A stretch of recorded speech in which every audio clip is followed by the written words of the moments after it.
Bonjour à tous, bienvenue sur le tutoriel du top vanille. Découvrons notre pochette.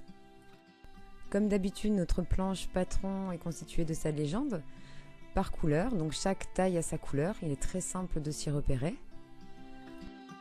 Vous trouverez donc ici deux grands morceaux, le dos et le devant, qui seront tous deux à couper au pli. Vous aurez aussi une enforme pour le devant et un petit biais pour le dos.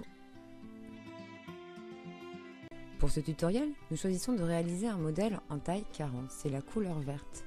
Nous allons donc découper le contour des patrons selon la ligne verte. Nous n'allons pas toucher aux lignes internes, vous allez voir il y a des lignes à l'intérieur, voilà, là où il y a les petits ronds. Nous n'y touchons pas pour le moment, vous verrez à quoi ils servent plus tard. Vous pouvez voir noté sur le patron les mentions au pli tissu. C'est là que nous allons plier notre tissu pour venir caler le patronage le long de ce pli.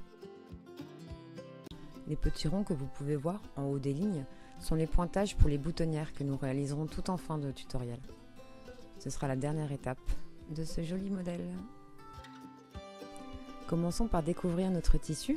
Nous avons utilisé un tissu à double base, c'est-à-dire un tissu qui a un dessin placé tout au long des lisières, des deux côtés en fait, des deux côtés du tissu. Il y a un dessin, donc voilà pour vous montrer un petit peu à quoi il ressemble. Nous allons donc le plier lisière contre lisière et en fait nous allons nous servir du dessin situé justement donc ce qu'on appelle la base pour placer notre patron.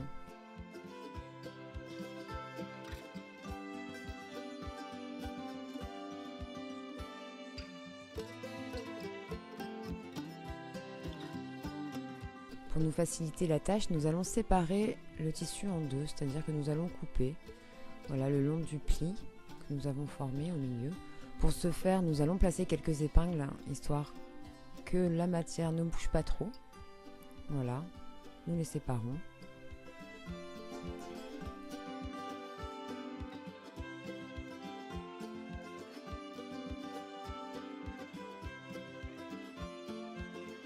Nous nous retrouvons donc avec les deux parties de tissu qui elles-mêmes vont être pliées en deux. Nous allons faire attention, donc nous allons nous occuper d'une pour l'instant. Nous allons placer le patron et histoire de ne pas gaspiller, parce que nous avons compté un peu large là pour ce tutoriel, j'avoue.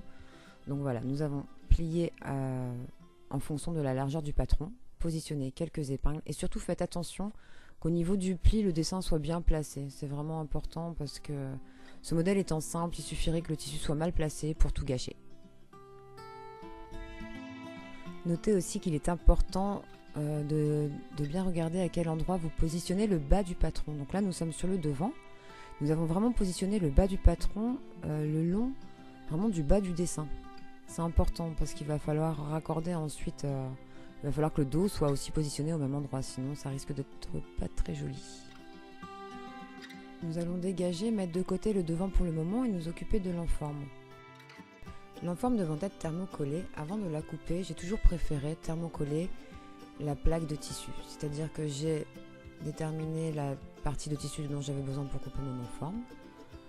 Je la thermocolle entièrement, donc 10 secondes au fer sans vapeur, 10 secondes par partie à thermocoller. Et donc voilà, je suis prête pour pouvoir couper mon enforme, elle sera directement thermocollée, ce sera beaucoup plus propre.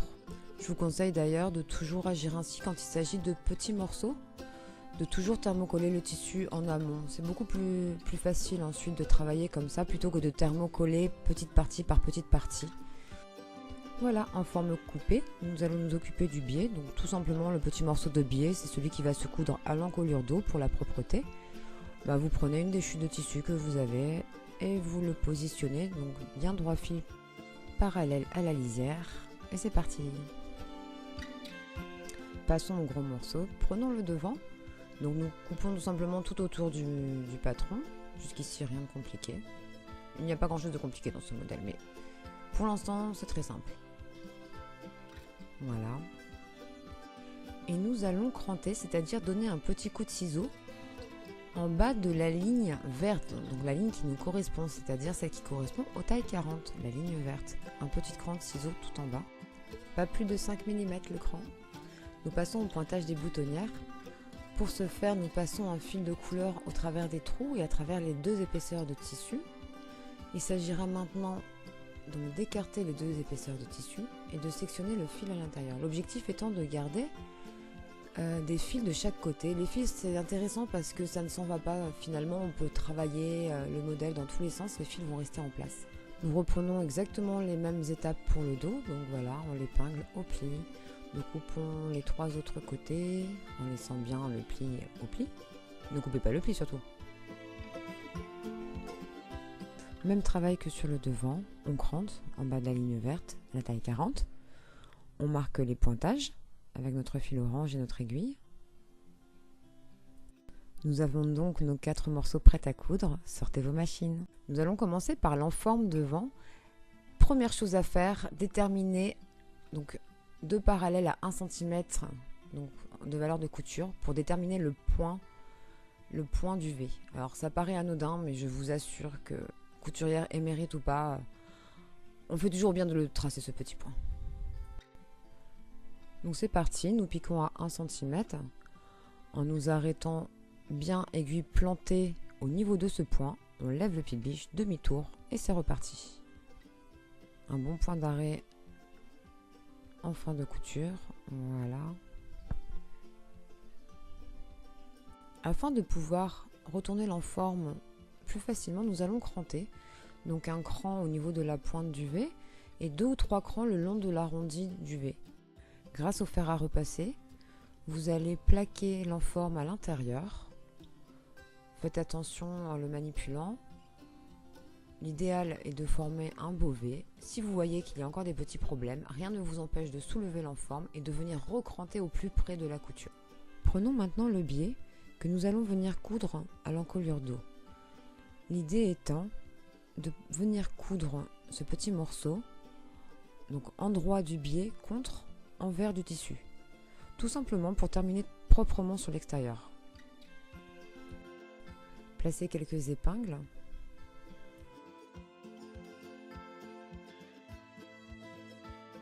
Et piquez à la machine à 5 mm du bord. Bon point d'arrêt au début, bon point d'arrêt à la fin.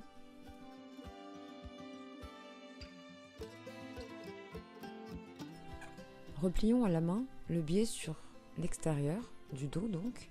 Placez quelques épingles, on le plie en 2 fois en fait. Hop.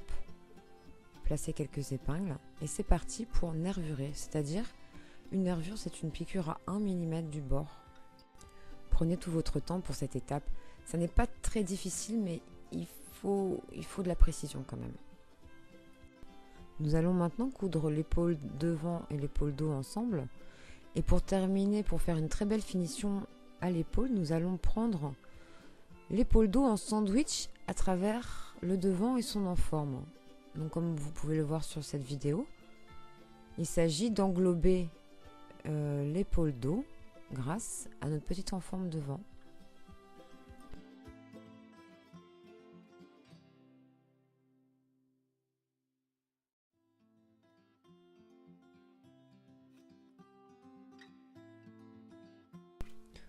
Nous piquons à 1 cm, voilà comme ceci, bon petit point d'arrêt. Puis directement nous faisons un point zigzag pour surjeter le bord de notre tissu. Nous allons retourner l'enforme et pour ce faire, nous allons cranter, c'est-à-dire dégager les couturages afin de créer un angle plus joli. Voilà, ceci étant fait, nous allons nous occuper de tout le côté de notre modèle. Donc au fer à repasser, vous allez pré-plier en fait sur 1/2 cm le bord du tissu, puis replier à nouveau et vous allez pouvoir piquer donc à 1 mm au bord de la partie repliée. Et vous allez faire donc cette nervure tout le long du côté, donc côté, devant et dos qui sont raccordés maintenant qu'on a cousu l'épaule.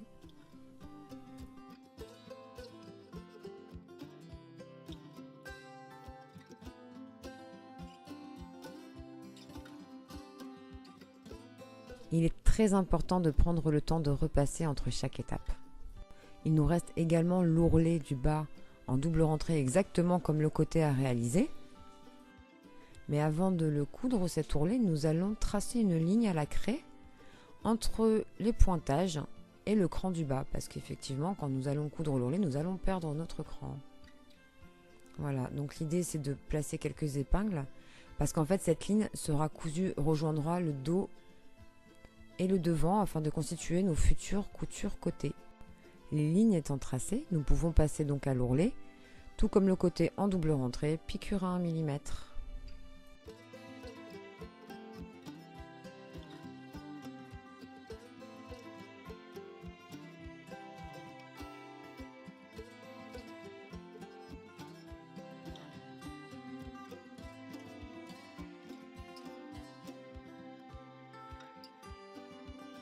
Vous allez maintenant pouvoir surpiquer, donc créer votre couture côté en surpiquant tout simplement en point droit du bas du modèle, donc anciennement le cran qu'il y avait, vraiment du bas du modèle jusqu'au pointage, jusqu'au fil orange au fil du bas.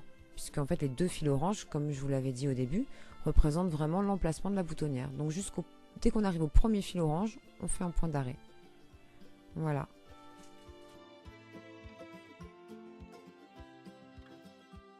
Et le meilleur pour la fin, les boutonnières.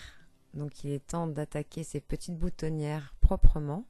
Nous allons d'abord créer un petit trou, puis donc fendre en fait jusqu'au fil orange du haut puis du bas. Équipez-vous d'une aiguille, doublez le fil idéalement qu'il soit le plus épais possible. Et c'est parti, donc nous allons d'abord en fait maintenir le haut avec plusieurs points, le haut de la boutonnière. Puis tout le long de la boutonnière, comme vu sur la vidéo, faire un point, donc en repassant à chaque fois sur la boucle.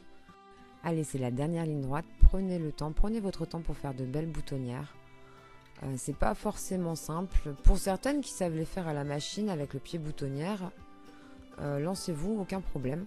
N'hésitez pas, nous préféré montrer le travail à la main car nous savons très bien que c'est pas forcément facile, tout le monde n'a pas le pied machine. Et voilà, notre modèle est terminé. Un joli cordon pompon et vous êtes relooké. Maman, t'es trop belle avec ton t-shirt.